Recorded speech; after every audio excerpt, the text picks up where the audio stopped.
அல்லாஹ்வுக்கு பிரியமான வார்த்தை, நீங்கள் சொல்வதற்கு இலகுவான வார்த்தை.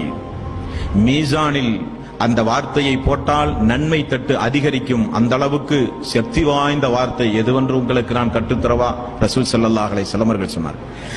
நன்மையும் தீமையும் எடை போடுகிற அந்த மீசானுடைய தராசுல தான் மனிதனுக்கு பதட்டம் ஜாஸ்தியா இருக்கும். ஃபமை யாமல் மிஸ்கால தர்ரத்தின் ஹைரன் யரா வமை யாமல் மிஸ்கால தர்ரத்தின் ஷர்ரன் யரா. கடையில போய் ஒரு பொருள் வாங்கும்போது எப்படி தராசை கரெக்டா பார்த்து வாங்குறோமோ அதே போல நன்மையும் தீமையும் அல்லாஹ் மறுமை நாளில் எடை போடும் பொழுது ஒரு மனிதனுக்கு பதட்டம் ஜாஸ்தியா இருக்கும். எங்க தீமை தட்டு அதிகரித்து நரகத்துக்கு போயிருவோமோ, அல்லது நன்மை தட்டு அதிகரிச்சா பரவாயில்லையா இப்படியாவது சொர்க்கத்துக்கு போயிடலாம்ங்கிற பதட்டம் ஜாஸ்தி உள்ள நேரம் அந்த நேரம்.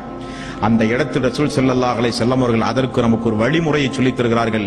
அல்லாஹ்வுக்கு பிரியமான வார்த்தை, மீசான் என்ற தட்டில் அந்த வார்த்தையை அல்லாஹ் போட்டான் என்றால் நன்மை தட்டு அந்த அளவுக்கு அதிகரிக்கும்.